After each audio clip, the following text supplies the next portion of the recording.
Finally friends तैयारी हो गई है न्यू बेबी के कमिंग करने का। तो फाइनली हमारा लास्ट मंथ चल रहा है प्रेगनेंसी का। तो जो भी मेरे बच्चे रफरीत का जो बचपन का कपड़ा था, ये रफरीत की छठी का कपड़ा है, ये रेड वाला, जो भी वो सारे कपड़े मैंने धुल के देखिए मंजे पे फैला दिया। और एक उठाने वाला जो होता है टॉवल जैसा, वो भी मैंने धुल दिया।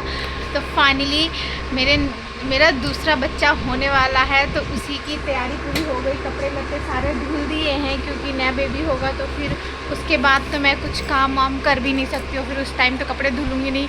और फिर मुझे पैकिंग वगैरह भी करना है ना, हॉस्पिटल जाएंगे। अब हॉस्पिटल में कितने दिन रखेंगे, नहीं रखेंगे, क्या होगा नहीं होगा, बहुत सी बातें हैं, आप लोग समझ सकते हो। और बहुत सा इशू भी है क्या होगा नहीं होगा। इंसान का एन मौके पे सिजेरियन भी हो सकता है। वैसे फर्स्ट तो मेरा नॉर्मल डिलीवरी ही था रफरीत के टाइम में, और सेकेंड पता नहीं। तो फाइनली कल तो मैंने घर की पूरी सफाई की, जो कि आप लोगों ने ब्लॉग देखा होगा हमारे बड़े वाले चैनल पे। और आज भी मैंने देखिए रजाई का कवर सारा धुल दिया सब कुछ। अब सोच रही हूँ थोड़ा सा फिनाइल वगैरह डाल के अब ना बेड को जितना भी है, बेड से गद्दे उद्दे हटा के धूप लगाऊंगी। अभी तो जानू और बाबू दोनों ही सो रहे हैं, तो हटा के पूरा फिनाइल डाल के थोड़ा गिल्ला गिल्ला पूरा अच्छे से पोंछ दूंगी। बहुत छोटे छोटे कीड़े चलते रहते हैं, बहुत सी। तो अभी पहले तो हम बैठते हैं, फिर आप लोगों से बातें करते हैं। आप लोगों ने देख लिया सारे कपड़े लत्ते। तो ये सारे कपड़े मैंने इसलिए धुल के फैलाए क्योंकि मेरा 9 मंथ स्टार्ट हो गया, ठीक है फ्रेंड्स। उसके बाद 9 मंथ स्टार्ट हो गया, उसके बाद ये है कि मुझे कपड़े धुल के सुखा दिया है मैंने। और कल मैंने निप्पल बॉटल वगैरह बहुत सा सारा सामान था, जो कि भैया भाभी ने स्विट्ज़रलैंड से ही भेजा था, और निक्कू वगैरह था, सब कुछ था, तो सब निकाल लिया। और मच्छरदानी, बच्चों को सुलाने उलाने वाला जो कुछ भी होता है, वो सारा का सारा चीज़ मैंने निकाल लिया है। और बस अब मुझे कुछ नहीं करना है, कपड़े सूख जाएंगे, इसको अच्छे से फोल्ड कर करके बैग में डाल देना है। और कुछ नहीं, ज़्यादा कपड़े तो नहीं ले जाऊंगी, सेट के मैं चार जोड़े रफरीत के कपड़े ये रख लूँगी। और भाभी ने भेजा था एक न्यू ब्रॉर्न बेबी का है, 4 वो पड़े हैं, वो रख लूँगी। एक भाभी ने न्यू दिया था यहाँ जब अभी मैं गई थी भाभी से मिलने, उसमें के 2 सेट रख लूँगी। थोड़ा लूज़ भी रहना चाहिए ना थोड़ा सा फ्रेंड, एक वो रख लूँगी। और जो भी वो बेबी को लेने आने के लिए बहुत सी चीज़ें हैं, सारा कुछ मैंने तैयारी करके रख लिया है न्यू ब्रॉर्न बेबी का, क्योंकि लास्ट मंथ चल रहा है। अब आप लोग देखो क्या होता है, बेबी गर्ल होती है या बेबी बॉय होता है। लेकिन रफरीत की पूरी मेरी तो अब बाद में सुनिए मेरे दिल का क्या है। देखिए फ्रेंड, मेरे कहने का मतलब ये था, और मैं जो चाहती हूँ मैं आप लोग को बताती हूँ। बेबी बॉय हमारा हो गया बढ़िया मस्त, बड़ा है घर का बेटा, और बेटी छोटी सी। तो रफरीत की बहन आ जाती है ज़्यादा अच्छा। तो और रफरीत को भी ना जब भी पूछे ना, बाबू तुझे दीदी चाहिए या भैया, तो सीधे कहेगा दीदी दीदी करके बोलता है, इसको बहुत अच्छे। और 18 अगस्त को रफरीत का बर्थडे, 19 अगस्त को रक्षाबंधन। बाय गॉड, बहुत सी चीज़ें साथ ही साथ हैं। और फिर न बेबी भी हो जाएगा उस टाइम पे। तो अगस्त का टाइम ना बहुत अच्छा है, अगस्त का मंथ में उस टाइम नया बेबी भी आ जाएगा, इसकी खुशी अलग। रफरीत का भी बर्थडे रहेगा, रफरीत 2 इयर्स का हो जाएगा, मतलब 2 साल का पूरा हो जाएगा मेरा बेटा रफरीत। और फिर रक्षाबंधन, बहुत से फेस्टिवल वगैरह आ रहे हैं फ्रेंड्स, आपको पता ही है। तो चलिए खैर, बहुत खुशी का दिन है, लेकिन इन खुशियों के लिए हर चीज़ की ज़रूरत होती है ना फ्रेंड।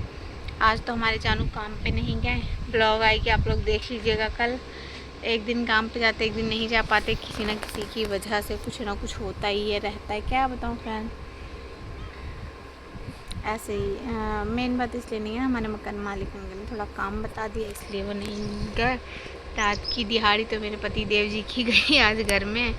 तो थोड़ा टाइम काम किया इन्होंने, फिर उसके बाद अंकल जी को फ़ोन किया, सामान ही ख़त्म हो गया। फिर अंकल जी अब शाम में कब लेके आएंगे पता नहीं, जब आएंगे तब जानू फिर से करेंगे काम अपना स्टार्ट। मैंने आज बहुत सारा काम, कल से मैंने बहुत सारी सफाई वगैरह करी। अब मैं सोच रही हूँ, बस मैंने जो बोला आप लोग को, जानू सो के उठेंगे, चाहे यहाँ बाहर पैंट पुंट करने लगेंगे, कुछ करने लगेंगे अपना काम इधर बाहर। फिर मैं क्या करूँगी कि फटाफट गद्दा हटा के धूप लगा दूँगी, और डंडे मार दूँगी, थोड़ा धूल धाल जो भी वो निकल जाए, थोड़ा धूल धाप लग जाएगी। उसके अंदर फिनाइल वगैरह डाल के पूरा पोंछ पाछ के फिर गद्दा बिछा दूँगी। क्योंकि फ्रेंड पता है जब बेबी होने के बाद टाँके लग जाते हैं, फिर बैठने में, उठने बैठने में बहुत प्रॉब्लम होती है। कम से कम 1 मंथ तो इंसान को रेस्ट चाहिए चाहिए। लेकिन मेरी ज़िंदगी में ऐसा नहीं है कि मुझे 1 महीने रेस्ट मिलेगा। मेरी लाइफ में क्या है कि मैं ज़्यादा रोहन पे भी डिपेंड नहीं होना चाह रही कि मतलब पूरा उन्हीं के ऊपर मैं भार दे दूँ। फिर 2-2 बच्चे रहेंगे और फिर काम पे भी नहीं जाएगा, फिर ऐसे ही तो फिर ऐसे में दिक्कत हो जाएगी ना फ्रेंड। 12-15-20 दिन तो बेशक बोल दूँगी, चलो 12-15-20 दिन, कम से कम 10 दिन तो रोहन काम पे नहीं जाएगा तो ही ठीक रहेगा। क्योंकि फिर तो 12-15 दिन क्या फैन, बेबी होने के बाद 10-15 दिन तो वो फिर जब तक बेबी पेन होता है, अब बेबी कब होगा नहीं हो। क्योंकि रफरीत के टाइम में तो मैं 5 दिन तक का दर्द में थी, घर से ही दर्द में थी। गई हॉस्पिटल, मुझे रिटर्न कर दिया गया इंजेक्शन दे के। रफरीत के टाइम में मैं गई, मुझे बहुत दर्द हो रहा था, बहुत दर्द हो रहा था, इतना दर्द हो रहा था, मेरा कमर इतना दर्द हो रहा था कि बता नहीं सकते हैं। मुझे इंजेक्शन दे दिया, रेस्ट करा दिया, मुझे भेज दिया वापस, फिर आ गया। फिर उस दिन पूरा दिन दर्द में थे, पूरी रात दर्द में थे। फिर उसके बाद नहीं बर्दाश्त हुआ। अब देखिए मैं आप लोगों को बताती हूँ कैसे हुआ मेरे साथ।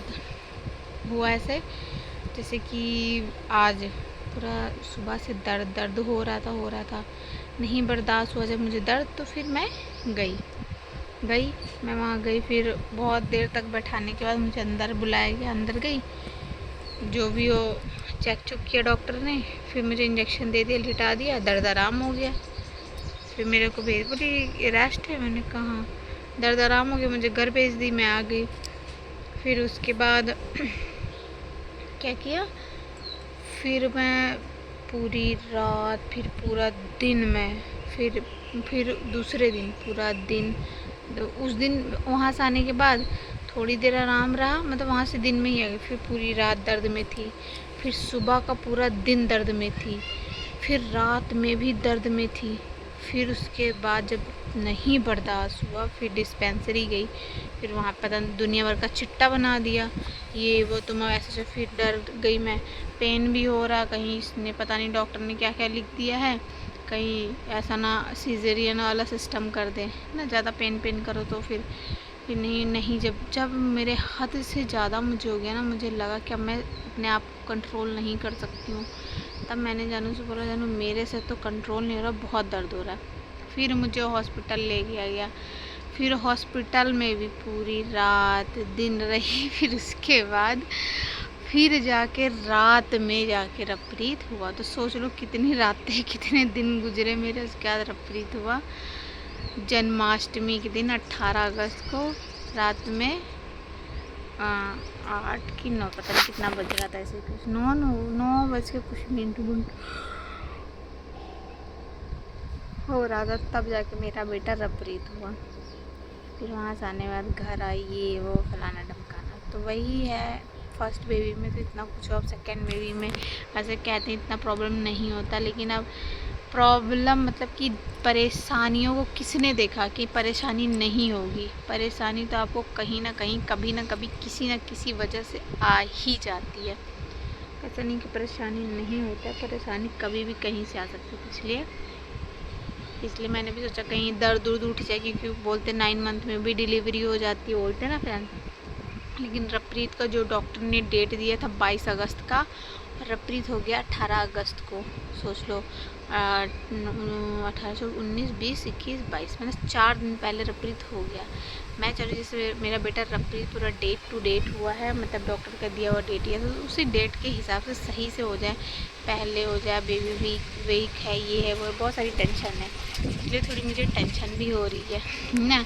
तो बस जो हो पॉजिटिव हो, अच्छा हो जाए फ्रेंड्स। क्योंकि ये समय बहुत, जब तक बेबी हो ना जाए और खुद के हाथ में ना ले लो, गोद में अपने सीने से ना लगा लो, जब तक राहत नहीं मिलता है। ठीक है फ्रेंड्स, देखते हैं। और आप लोग गेस करके कमेंट सेक्शन में बताओ क्या हो सकता है, बेबी गर्ल या बेबी बॉय। है कि नहीं। तो अभी चलिए अंदर चलते हैं। बाबू सो रहा, कहीं ऐसा ना जानू भी सो रहे हैं, बाबू उठे बस चिल्लाते चिल्लाते नीचे बेड से गिर जाए, बहुत सारी प्रॉब्लम है। और मेरा चादर जो है ना, हाय मम्मी पेन बहुत होता है। बट आज तो मेरे शोल्डर यहाँ भी दर्द हो रहा है। देखिए चादर इधर देखिए, आप लोग कितना बड़ा बड़ा हो गया, देख रहे हो। अभी 2 दिन पहले वीडियो देखो जाके आप लोग, दिख रहा है।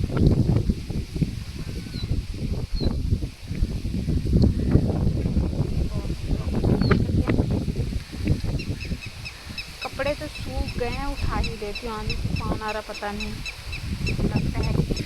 चलिए वीडियो की एंड करते हैं, bye bye, love you all. फिर मिलेंगे। इतना तेज आने तूफान आ रहा ना, कहीं फैला हुआ छोड़ दे और मेरी आंखें लग गई, मैं अंदर जाऊँ सो जाऊँ जाके। अब बस मेरी सारी मेहनत कुछ भी हो सकता है, क्योंकि हमारे चंडीगढ़ में फ्रेंड आंधी तूफान तो बहुत आई, लेकिन इस गर्मी में अभी बारिश एक बार भी नहीं हुई है। कितना सोच लीजिए आप लोग।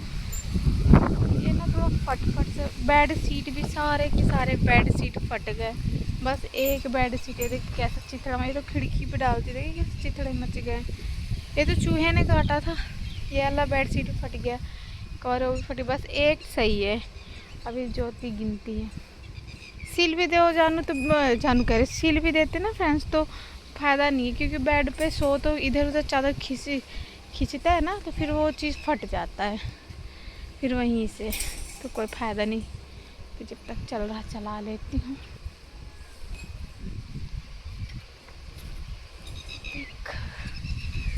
चलिए आप लोगों से मिलते हैं फ्रेंड्स नेक्स्ट ब्लॉग में। मेरा तो बहुत लंबा चौड़ा काम रहता है, दिन भर काम करती रहती, मेरा कभी काम नहीं ख़त्म होता घर का। ठीक है फ्रेंड।